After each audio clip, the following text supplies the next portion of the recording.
piano is more a quality of tone than an absolute volume.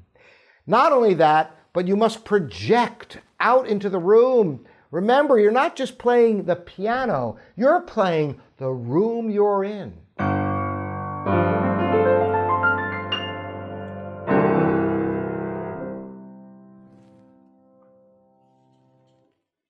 Hi, I'm Robert Estra, and this is livingpianos.com. The question today is, how soft is piano? You see piano written in your music, or maybe you have two P's, pianissimo, and you wonder, how soft is it? Is that piano? Is that pianissimo? How soft is soft, and how do you even achieve it on the piano? We're going to dive right into this today and cover this in a way that may make sense to you.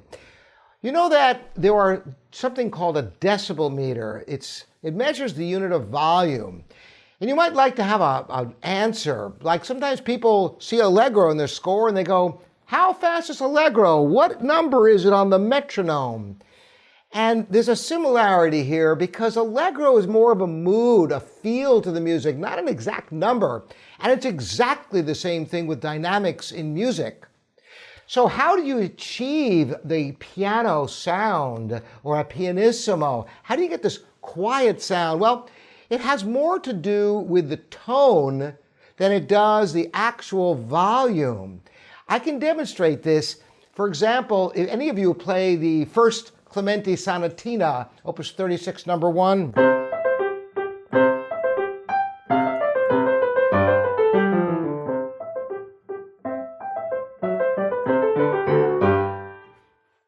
You get into the second movement, and it is a quiet movement. And some people struggle. They try to play really, really quietly.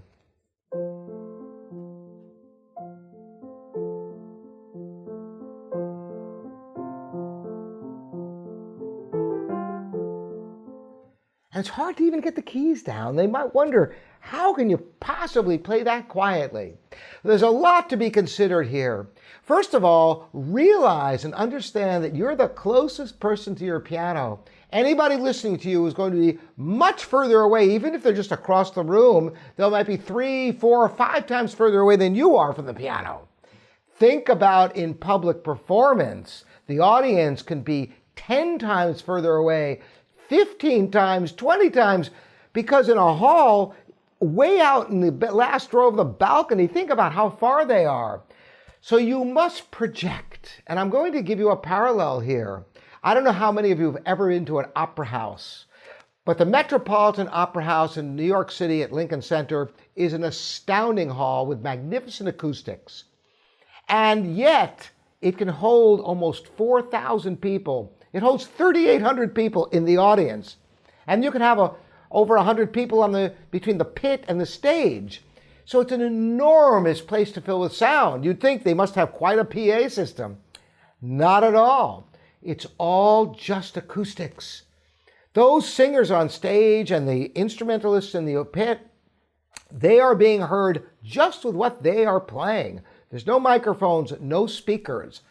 So when they see something that's written to be piano, there's an immense amount of energy that it takes to create a projecting sound. So the singers take big breaths, they put it under tension, under pressure, with the diaphragm, so that they can project even the softest sound. My father would describe it this way. Playing piano or pianissimo is like being able to project a whisper by once again, using the diaphragm support, because if you whisper like this, nobody can hear you. But if you whisper with diaphragm support, you can hear it across the room. So that's what you must achieve in your piano and pianissimo playing. So I'm going to show you in that same example, at the beginning of the second movement of the Clementi Opus 36, number 1, how with the weight of the arm, you can project a big flowing line that will come through, and it will still have a soft quality, even though the actual decibel level may be greater than you think.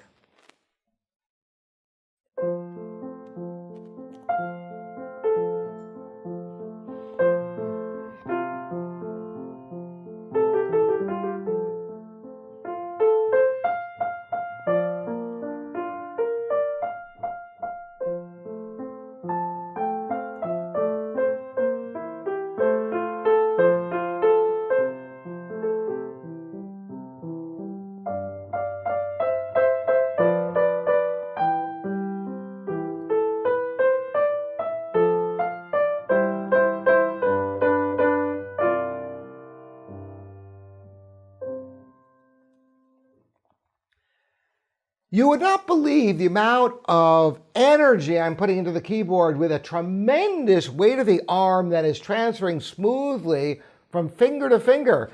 So it's not just limply pushing down a key and then going for the next one.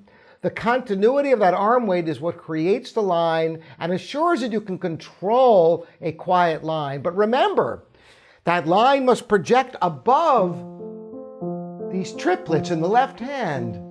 So it has to have more projection than you might think.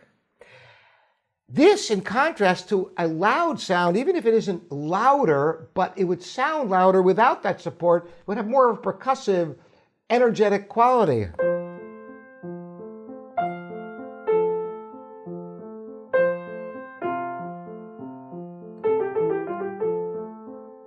That doesn't have a piano lyricism.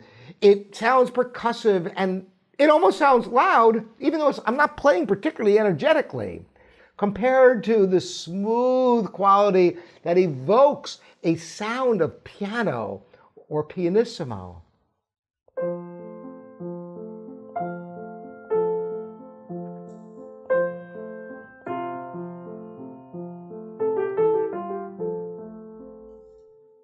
It also enables you to shape the phrase with a rise and a fall, so you have some room to grow and die away, giving a nice architecture to your music.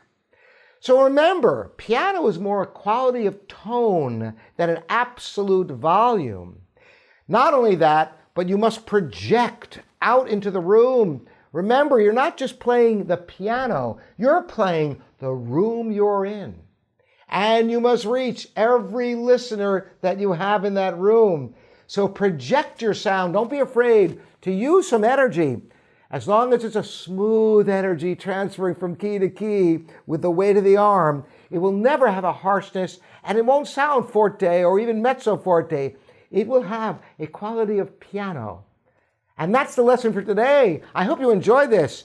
If you do, you might consider subscribing and ringing the bell so you'll know about new videos.